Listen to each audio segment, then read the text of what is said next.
प्रश्न 9, क्या 3 से 1/3 का गुणात्मक प्रतिलोम 0.3 है?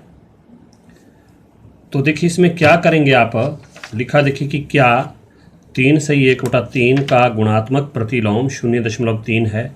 तो देखो सबसे पहले इसका गुणात्मक प्रतिलोम कहा, तो सबसे पहले देखिए हमारे पास है 3 सही 1/3। क्या है? 3 सही 1/3। तो इसको तोड़ेंगे आप, किसमें मिश्र भिन्न है तो इसको तोड़ेंगे आप। देखिए 3 3 9 9 1 10/3 आ गए। ठीक है, उसके बाद दूसरी संख्या हमारे पास देखिए 0.3 दी है। आप और करके भी लिख सकते हैं, अगर लिखना चाहो तो दूसरी संख्या है तो और 0.3 बराबर है, इसका भी दशमलव नहीं हम रखेंगे, दशमलव उड़ाएंगे तो देखो 3 का 3, दशमलव से पहले की शून्य लिखने की जरूरत नहीं। मान लो और अंक होता तो हम लिखते, तो अपॉन में दशमलव उड़ाया तो देखो दशमलव के बदले में 1 लगा दिया, उसके बाद एक अंक है तो 1 शून्य लगा दी। क्लियर। अब देखिए इन्होंने कहा है कि इसके गुणात्मक प्रतिलोम की बात की है। देखिए 3 से 1/3, इसकी संख्या आगे हमारे पास बन गई परिमेय संख्या 10/3। फिर आगे देखिए इन्होंने कहा है गुणात्मक मतलब गुणा। तो दूसरी संख्या हमारे पास 0.3 थी तो इसका बन गया 3/10। क्या बन गया? 3/10। अब देखिए गुणा करती बारी आप ऊपर नीचे इनको काट सकते हैं। 3 एकम 3 और 3 एकम 3 और 10 एकम 10 और 10 एकम 10। तो हमारे पास देखिए कितना आ गया? 1 एकम 1 आ गया, और बटे में 1 लिखने की जरूरत नहीं। तो अब लिख सकते हैं हम, देखिए जिसका गुणात्मक प्रतिलोम यानी कि गुणा करके हमारे पास अगर 1 उत्तर आता है तो आप लिख सकते हैं कि हाँ, क्या लिखेंगे आप? हाँ कि 0.3 किसका गुणात्मक प्रतिलोम है? 3 सही 1/3 का, 3 सही 1/3 का गुणात्मक प्रतिलोम है। गुणात्मक प्रतिलोम है।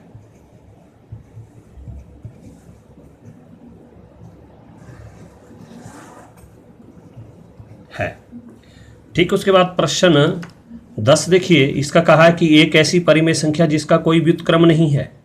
एक ऐसी परिमेय संख्या जिसका कोई व्युत्क्रम नहीं है, तो वो होता है आपका, इसका आंसर क्या है आपके पास? इसका पहला पार्ट है, देखिए इसका उत्तर क्या होगा? आपका उत्तर जो होगा वो होगा 0। क्या होगा? 0। वो मैंने आपको कहा है, देखिए आप एग्जाम्पल में देख सकते हैं। देखो मैं उदाहरण ले रहा हूँ, जैसे देखिए अगर आप 0 को कैसे लिख सकते हैं? आप 0 को लिख सकते हैं आप 0/1, क्योंकि हर में 1 होता है। हर में क्या होता है? 1 होता है। तो इसका अगर व्युत्क्रम लिखेंगे आप, का व्युत्क्रम तो 0 का व्युत्क्रम कितना आएगा? देखो असली में तो होना चाहिए था कि 1/0, लेकिन 0 से हम किसी को बांट नहीं सकते, यानी कि भाग नहीं कर सकते, तो इसका आंसर आएगा आपका इनफाइनाइट, यानी कि परिभाषित नहीं। फॉर एग्जाम्पल मान लो मैं ले रहा हूँ 6/2। ठीक है, अब 6 को हम 2 से बांट सकते हैं। कैसे बांटेंगे इसको? देखो, यानी कि देखिए आप ध्यान से देखेंगे तो 6 को 2 भागों में बांटना तो कैसे बांटेगा? देखिए कि एक तो ऐसा जोड़ करके भी कर सकते हैं आप, भाग करके भी कर सकते हैं। देखिए पूरा भाग हो जाएगा। देखिए कि 2 एकम 2, 2 दूनी 4, 2 3 6। या एक दूसरा तरीका ये कि 2 को 3 बारी जोड़ेंगे। देखो 2 जमा 2 तो ये आ गया 6। कितना आ गया? 6। अगर हम कहें कि 0 को जोड़ो, देखो 0 जमा 0, जितनी बार आप 0 को जोड़ेंगे तो 0 ही आएगा। तो जबकि हमारे पास ये इनफाइनाइट आ रहा, तो इसलिए हमारे पास इसका आंसर होगा आपका कि एक ऐसी परिमेय संख्या जिसका कोई व्युत्क्रम नहीं है, तो वो है आपकी 0। क्या है? 0। आगे देखिए इसका सेकंड पार्ट है, परिमेय संख्या जो अपने व्युत्क्रम के समान है। वो है, देखिए इसका जो आंसर है अपने व्युत्क्रम के समान, हमारे पास 2 संख्याएं हैं। एक तो है वो 1, और दूसरी जो संख्या है वो है दूसरी -1। क्या है? -1।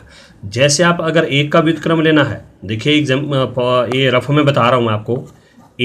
1 को कैसे लिख सकते हैं आप? 1/1। इसका व्युत्क्रम 1 का व्युत्क्रम क्या होगा? देखो 1/1, क्योंकि हर में 1, फिर नीचे 1, तो ये आगे हमारे पास फिर कितना आ गया? 1, क्योंकि हर में हम 1 लिखते नहीं। दूसरी संख्या हमारे पास -1 है। -1 को भी कैसे लिख सकते हैं? -1/1, हर में 1 लिख सकते हैं। इसका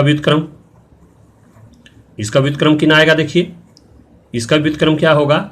हर में देखो ये क्या चले गया ऊपर देखो अंश में हमारे पास -1 है, तो ये आगे नीचे -1, तो ये आगे हमारे पास कितना? 1। यानी कि नीचे हम माइनस का चिन्ह नहीं रखते तो ये आ गया -1। चाहे व्युत्क्रम करो तो वो उतना ही रहेगा। देखो 1 का व्युत्क्रम 1 और -1 का व्युत्क्रम -1। तो ये जो परिमेय संख्या है ये दोनों आपकी स्वयं की व्युत्क्रम है, अपने व्युत्क्रम के समान है। आगे देखिए परिमेय संख्या जो अपने ऋणात्मक के समान है। परिमेय संख्या जो अपने ऋणात्मक के समान है, इसका कहने का मतलब ये है अगर आप उस संख्या को माइनस का चिन्ह भी लगाते हैं तो भी वो वही रहेगी। वो है आपका आंसर क्या है? 0। क्यों? क्योंकि 0 को आज तक आपने देखा होगा, जैसे मान लो मैं लिख रहा हूँ 0 तो बराबर इसको आप -0 भी लिख सकते हैं। अगर मान लो आपने -0 लिखा तो वो भी आपका 0 ही होगा। इसका कोई फर्क नहीं पड़ता, चाहे आप -0 रखो चाहे +0 रखो, तो 0 का कोई चिन्ह लेते नहीं हम। देखो हम एक बार घटाते भी, देखो 2 × 0 कितना आता है? 2। अगर करेंगे हम 2 - 0 तो भी कितना आता है? 2। तो इसलिए जो है हमारे पास जो परिमेय संख्या जो अपने ऋणात्मक के समान है वो है आपकी क्या है? 0। क्या है वो? 0। अब लास्ट प्रश्न देखो इस प्रश्नावली का, वो है 11वां प्रश्न। 11 रिक्त स्थान पर ये 0 का व्युत्क्रम क्या है? 0 का व्युत्क्रम नहीं है। 0 का व्युत्क्रम नहीं है, ठीक है। ये खाली स्थान 0 का व्युत्क्रम खाली स्थान है, यहाँ आएगा आपका नहीं, वो मैंने अभी बताया आपको। तो देखो संख्याएं खाली स्थान तक था, खाली स्थान स्वयं की व्युत्क्रम है, वो आपको अभी बताया मैंने। तो वो है 1 और -1, ठीक है। अब -5 का व्युत्क्रम, -5 का व्युत्क्रम देखिए रफ में बता रहा हूँ। -5 इसका मतलब क्या है? इसके बटे में क्या होगा? 1। तो इसका व्युत्क्रम कितना आएगा? देखो वो आएगा 1/5 और चिन्ह जाएगा इसके साथ -1/5 या 1/-5। तो इसका व्युत्क्रम जो है -5 का व्युत्क्रम क्या होगा आपका? 1/-5। उसके बाद चौथा देखिए 1/x, ब्रैकेट में x बराबर नहीं 0। इसका मतलब क्या कि हर में आपका 0 नहीं आएगा क्योंकि इनफाइनाइट में जाएगा। वो मैंने अभी आपको एग्जांपल द्वारा बताया। देखिए 1/x, x बराबर नहीं 0। इसका मतलब क्या है कि यहाँ पर 0 नहीं होगा। 1/x का व्युत्क्रम क्या होगा? देखिए 1/x का व्युत्क्रम क्या होगा? तो ये होगा देखो आपका x हर अंश में जाएगा, हर आपका x है तो ये चलेगा अंश में, और 1 आएगा बटे में। तो इसको लिख सकते आप कितना? x ही, क्योंकि हर में हम 1 लिखते नहीं है, तो वो आ गया हमारे पास x। क्लियर? उसके बाद अब 5वां देखिए, 2 परिमेय संख्याओं का गुणनफल हमेशा क्या रहता है? वो रहता है परिमेय। क्या होता है? परिमेय। 2 परिमेय संख्याओं का गुणनफल हमेशा परिमेय होता है। कैसे? देखिए एग्जाम्पल देखिए, मान लो 2 लिया मैंने, ये भी क्या है? परिमेय संख्या, क्योंकि इसके हर में 1 होता है। दूसरी संख्या ले ली मैंने 3, इनका गुणनफल मतलब गुणा, ये भी परिमेय संख्या क्योंकि इसके हर में 1 है। तो देखिए 2 3 6, तो 6 भी क्या है? परिमेय संख्या, क्योंकि इसके बटे में हम 1 लिख सकते हैं। अब मैं 2/3 ले रहा हूँ, ये भी आपकी परिमेय संख्या, गुणा दूसरी ले रहा हूँ मैं 4/5 ले रहा हूँ। अगर कट रहे तो काट भी सकते हैं, नहीं तो आप सिंपल गुणा करेंगे। देखो 2 × 2 2 2 4 2 3 6 नहीं कट रहा है, 3 × 3 3 2 6 नहीं कट रहा है, छोड़ो। अब अंश को अंश से गुणा, 2 चौके 8/3 पंजे 15। तो देखिए 8/15 भी क्या हुआ आपका? ये भी आपकी परिमेय संख्या। तो इसलिए 2 परिमेय संख्याओं का गुणनफल हमेशा क्या होता है? परिमेय होता है। ओके। अब किसी धनात्मक परिमेय संख्या का व्युत्क्रम, किसी धनात्मक परिमेय संख्या का व्युत्क्रम हमेशा कैसा रहेगा? वो रहेगा धनात्मक, यानी कि जमा में ही रहेगा उसका व्युत्क्रम। जैसे मान लो, देखो बात की है कि किसी धनात्मक परिमेय संख्या का व्युत्क्रम, जैसे मान लो मैंने ले 2 का व्युत्क्रम, 2 का व्युत्क्रम, तो वो होगा देखो, क्योंकि इसके हर में 1 होता तो वो होगा 1/2। तो देखो जमा में ही आ गया, ठीक है। मान लो मैं ले रहा हूँ 3/5, तो इसका व्युत्क्रम क्या होगा? का व्युत्क्रम, तो इसका आएगा, देखिए क्या आएगा? 5/3। तो ये भी देखो धनात्मक ही है, ये प्लस में ही आएगा। ओके।